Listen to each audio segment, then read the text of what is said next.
Secara pribadi, Tuhan berbicara seperti ini kepada saya mengenai level kematian yang harus saya jalani. Banyak orang menganggap ketika dirinya mengikuti orang kegerakan yang Tuhan tetapkan, maka ia akan mengidentifikasikan dirinya seperti Yosua yang mengikuti Musa, seperti Elisa yang mengikuti Elia, dan seperti Timotius yang mengikuti Paulus. Tentunya tidaklah salah membayangkan hal itu. Sebab ada sikap hati dan gaya hidup atau pola ilahi yang kita bisa dapatkan dari mereka untuk kehidupan kita sekarang, agar terus berjalan dalam kebenaran sebagai seseorang yang Tuhan tetapkan berada di bawah kepemimpinan seorang pemimpin kegerakan.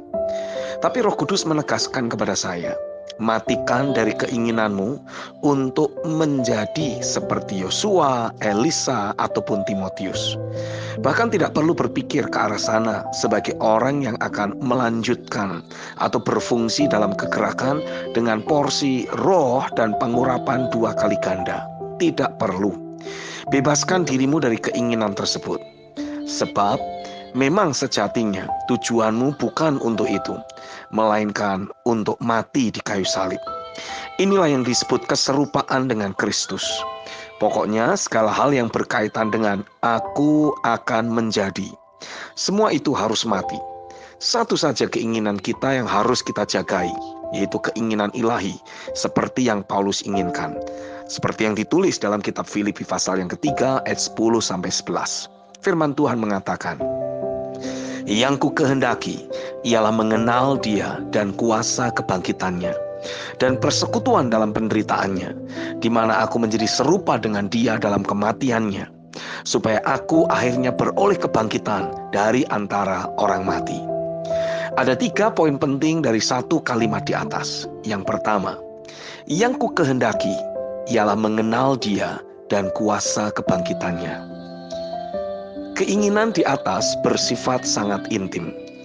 Itulah keinginan yang harus kita jagai, yaitu bersekutu dengan Dia. Tidak peduli mau jadi apa dan siapa diri kita nanti.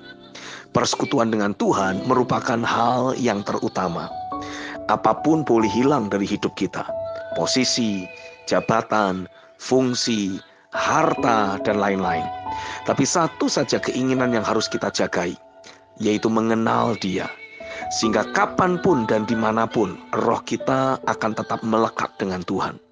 Inilah kepuasan batin yang tidak bisa diambil oleh siapapun dan apapun, dan tidak bisa ditukar oleh kepuasan dunia ini. Yang kedua, menjadi serupa dengan Dia dalam kematiannya. Kita tahu bersama bagaimana kematian Yesus. Kematian yang terhina, terkejam, dan penuh siksaan. Penuh dengan darah dan cemoohan. Paulus menegaskan, ia mau mati seperti itu. Keinginan Paulus dengan keinginan para hamba Tuhan, khususnya di zaman sekarang ini, sungguh sangat bertolak belakang. Para hamba Tuhan sekarang menginginkan diri mereka menjadi para pengkhotbah yang terkenal, pengkhotbah yang diurapi dengan jemaat yang banyak, menjadi tokoh kebangunan rohani atas kotanya, diberkati, menjadi orang yang terpandang. Kalau boleh juga sekalian jadi orang yang kaya banget. Sangat berbeda dengan keinginan Paulus. Yang ketiga, beroleh kebangkitan dari antara orang mati. Yesus mati, lalu ia bangkit pada hari yang ketiga. Pengalaman bangkit dari kematian sudah pernah dialami oleh Paulus ketika ia dilempari batu sampai mati. Tercatat dalam kitab Kisah Rasul 14 ayat 19-20. Lalu keinginan bangkit seperti apakah yang Paulus maksudkan? Ia mau menyatu dengan Kristus dalam keabadian atau kekekalan untuk selamanya. Esensi dari 3 keinginan Paulus di atas adalah ia mau menjadi serupa dengan Kristus. Dan apa yang dia inginkan sama sekali tidak ada hubungannya dengan hal-hal lahiriah seperti jabatan, kekayaan, ketenaran, fungsi, posisi, jabatan, apapun hal lahiriah yang lainnya. Sebab bagi Paulus, semua itu adalah sampah. Tapi jika akhirnya Paulus menjadi seorang rasul, bahkan ia menjadi rasul yang sangat berpengaruh diakui keabsahannya ya, dalam bentuk kapasitas, dedikasi, integritas oleh para rasul yang lainnya. Dan juga pelayanannya menjadi sangat berdampak hingga sekarang. Ternyata semua itu bukan lagi Paulus. Ia sudah mati dari keinginan itu semua. Bapalah yang mempromosikan dirinya sehingga ia dibangkitkan sebagai pribadi yang berbeda, pribadi yang menyatu dengan Kristus. Galatia 2 ayat yang ke-20 mencatat, namun aku hidup, tetapi bukan lagi aku sendiri yang hidup, melainkan Kristus yang hidup di dalam aku. Dan hidupku yang kuhidupi sekarang di dalam daging adalah hidup oleh iman dalam Anak Allah yang telah mengasihi aku dan menyerahkan dirinya untuk aku.